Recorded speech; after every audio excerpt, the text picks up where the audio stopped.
but the Liberals have been dropping. And where has their support been going? It's been going to the NDP and it's been going to the Bloc.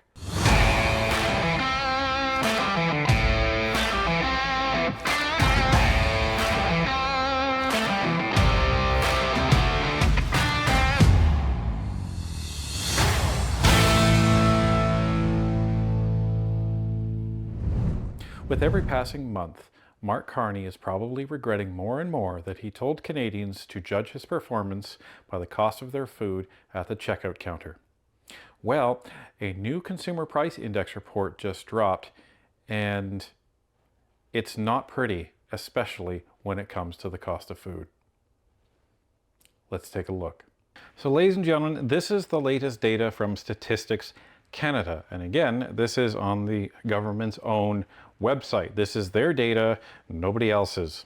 So what you can see right now is a graph that shows the consumer price index change from about November 2020 to November of 2025. Now this is essentially inflation. That's what we're looking at here. And you can see the hyperinflation that was caused as a result of COVID and the massive spending, the massive amount of money printing that dumped a whole bunch of cash into our economy that increased the price of everything to an unbelievable extent. So what do we see here? Well, we're seeing that inflation's actually starting to go back up. And you can see that based on the two lines, the light blue and the dark blue. So since 2024, the trend line is actually increasing in terms of inflation. Remember when they were saying, oh, you know, that's well within target range, everything is going great. So we're actually starting to see a shift in that, especially if you look at the consumer price index, excluding gasoline, it's actually a lot higher. Let's go to the next graph. So, ladies and gentlemen, this is showing essentially the major categories for inflation, and that all culminates in the aggregate of 2.2%. Now, that 2.2%, what that means is that prices on average across the main categories are increasing by 2.2% year over year. So 1 year ago today, November 2024, things have gone up by around 2.2%. So that's what this means. Now, this specific graph, this is showing both October 2025 in terms of the percentage change since October of 2024 and November of 2025 to November of 2024. So you get to see how has things been increasing since last month on a 12-month span and the entire 12-month span. Hopefully that makes sense. So what you're seeing here is food, shelter, household operations, furnishings and equipment, clothing and footwear, transportation, health and personal care, recreation, education and reading, and alcohol and tobacco. That's basically what we're seeing here. Now, any line that is to the right of zero means prices have increased on things in that category. So what you can see is at the very top, food.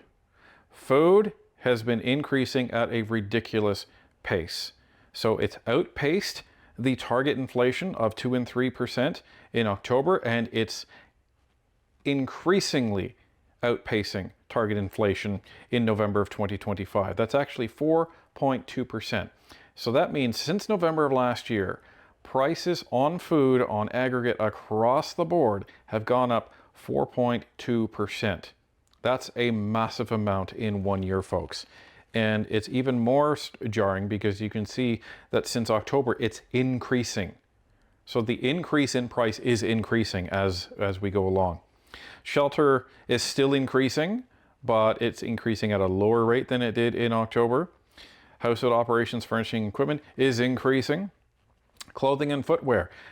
So you can see that in October, it decreased, and in November, it increased a bit. Most likely because this is the month that everyone is buying their winter gear. So that's most likely why that is happening. Transportation hasn't really been touched at all. Health and personal care. So this is going to be one to watch, folks. It's increased at around 3.1% over last year. So that's outpacing the target range of inflation. And this is kind of the sad one. So recreation, education, and reading. So that's gone way down. It's still increasing, but that just shows that people don't have a lot of time to actually spend anything, absolutely anything, on recreation, education, and reading because they just don't have the disposable income anymore. But people are still buying alcohol and they're still buying tobacco and they're still buying recreational cannabis or weed. This is the graph that you'll see underneath it if you actually go to the link, and it shows all of the values. So you can see food is at 4.2, but look at the difference in recreation, education, and reading. It dropped by 1.6%, and that's a lot when you're talking inflation numbers, folks. So that dropped significantly, and that's the part that makes me kind of sad here. And this is the narrative directly from StatsCan. This isn't us. This isn't Globe and Mail. This isn't National Post. This isn't Toronto Sun. This is StatsCan. Grocery price inflation highest since the end of 2023. Prices for food purchased from stores rose 4.7% year over year in November after increasing 3.4% in October. The increase in November was the largest since December of 2023, which was 4.7%. Main contributors to the acceleration in November of 2025 were fresh fruit, 4.4%, led by higher prices for berries and other food preparations, 6.6%. Now, check this out. In November, prices for fresh or frozen beef plus 17.7% and coffee 27.8% continued to be significant contributors to overall grocery inflation on an annual basis. Higher beef prices have been driven in part by lower cattle inventories in North America.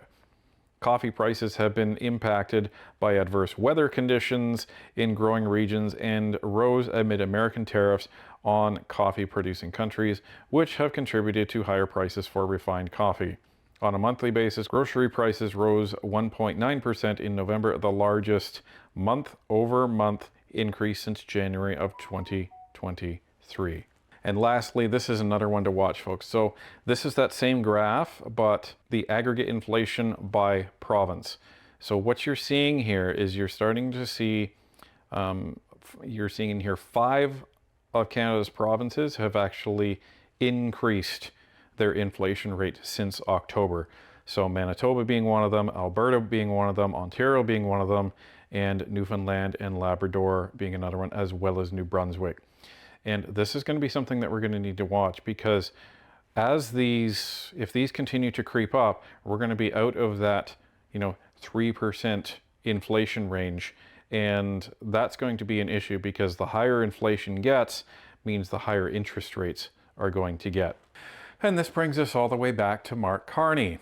So based on that Consumer Price Index report and based on all of the promises that Mark Carney and the Liberal government have been making for the last 10 years and have been making ever since he took office, Mark Carney gets an absolute F when it comes to his performance. Now, this is most likely because Mark Carney cares a lot more about geopolitics than he does about domestic policy. What do I mean by that? Well, Mark Carney is most often on a plane flying away from Canada to hobnob with world leaders, to sip champagne, to have expensive dinners, to pretend to care about the trade deal, only to then turn around and tell reporters that he doesn't care about the trade deal with Donald Trump. The same trade deal that he told everybody, well, this is the most existential crisis of our lives. That's why you need to vote for the Liberals. And yet we still have no trade deal. The trade deal, the one that he says is the best deal in the world. And if it was the best deal in the world, why did you go around for about 4 months telling Canadians that this is the biggest crisis of their lives? Oh, right, because he wanted to get elected. He doesn't care. The Liberals don't care. And this is where Canadians are slowly starting to realize that there's a lot of talk going on with this Liberal government and a lot of bills being put forward, and none of them are making their life any better. This is starting to reflect in the polls as the Liberals continue to slide, right? And it's pretty encouraging because in the last Ipsos poll, the last Abacus poll, and the last Nanos poll, the Liberals have been dropping. The Conservatives not so much, but the Liberals have been dropping. And where has their support been going? It's been going to the NDP and it's been going to the Bloc. The Conservatives are not leaching support to the NDP and the Bloc, but the Liberals are, and this is what we've been saying needs to happen. We've been saying that the polling needs to come back to a state of normalcy, and that's with a decently sized poll in the Bloc, and the NDP needs to come back to life. Now we expect the NDP to rise a little bit more after they actually get their leader in March. So we'll continue to watch things as they unfold. But over the course of this Christmas and into the new year and into February, Canadians are going to realize this is actually a worse Christmas than last year. This is a worse New Year than last year, when Justin Trudeau was Prime Minister, when I wanted to vote out Justin Trudeau and his Liberal government. How could it be worse? Mark Carney was supposed to come in and save the day. But this is the realization that many Canadians are starting to come to grips with. So as we look into this holiday season, be kind to your loved ones, especially if they didn't vote Conservative.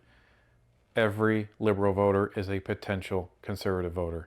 Just take them longer to get there and longer to realize that Mark Carney is not the man that he said he was, and he's not the man that the mainstream media said he was. But as we look forward to Christmas and as we look forward to the new year, we've made a post on our community page and wanted to mention it to the folks out there now. We've been to many campaign events, many EDA events, and we've gotten to meet so many amazing people across this country and a part of NP Nation out there. And we're putting together a compilation for our year-end live stream on December the 28th, and we would love for you to share any pictures that you managed to take with Tanya and I that you would like to see posted on that year-end video. So if you have one of those that you would like to share, please email us at info@northernperspective.ca, and you can find more details about that on the community section of the YouTube channel.